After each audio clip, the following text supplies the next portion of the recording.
Kashi ಯಾತ್ರೆಗೆಂದು TT ವಾಹನದಲ್ಲಿ ದೇವನಹಳ್ಳಿಯ ಕೆಂಪೇಗೌಡ ಏರ್ಪೋರ್ಟ್ಗೆ ಬರುತ್ತಿದ್ದಾಗ ಸಂಭವಿಸಿರುವ ಅಪಘಾತದಲ್ಲಿ 3 ಮಂದಿ ಮಹಿಳೆಯರು ದುರ್ಮರಣ ಹೊಂದಿದ್ದಾರೆ.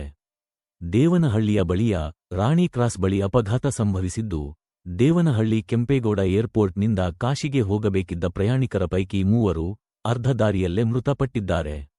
ಶನಿವಾರ ರಾತ್ರಿ 11 ಗಂಟೆ ಸುಮಾರಿಗೆ ಅಪಘಾತ ನಡೆದಿದ್ದು, ತುಮಕೂರು ಜಿಲ್ಲೆ ತಿಪಟೂರಿನ ವಿದ್ಯಾನಗರ ನಿವಾಸಿಗಳೆಂದು ತಿಳಿದುಬಂದಿದೆ. ಟಿಟಿ ವಾಹನದಲ್ಲಿದ್ದ 15 ಜನರ ಪೈಕಿ 3 ಮಂದಿ ಸ್ಥಳದಲ್ಲೇ ಸಾವನ್ನಪ್ಪಿದ್ದಾರೆ. ಮೃತಪಟ್ಟವರು ಜಯಮ್ಮ, ಯಶೋಧಮ್ಮ, ಗಂಗಾ ಎಂದು ಗುರ್ತಿಸಲಾಗಿದೆ. ಉಳಿದವರು ಗಂಭೀರವಾಗಿ ಗಾಯಗೊಂಡಿದ್ದಾರೆ. ಅಪಘಾತದ ರಭಸಕ್ಕೆ ಟಿಟಿ ವಾಹನ ಸಂಪೂರ್ಣ ನಜ್ಜುಗುಜ್ಜಾಗಿದೆ.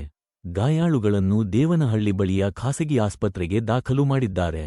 ಮೃತದೇಹಗಳನ್ನ ತುಮಕೂರಿನ ತಿಪಟೂರಿಗೆ ರವಾನೆ ಮಾಡಲಾಗುತ್ತಿದೆ. ದೇವನಹಳ್ಳಿ ಸಂಚಾರಿ ಪೊಲೀಸ್ ಠಾಣೆ ವ್ಯಾಪ್ತಿಯಲ್ಲಿ ಅವಘಡ ಸಂಭವಿಸಿದೆ. ಎನ್ ಭಾಸ್ಕರ್ ಬಾಬು ಜೊತೆ M Muninarayana, SPM news, Devanahalli.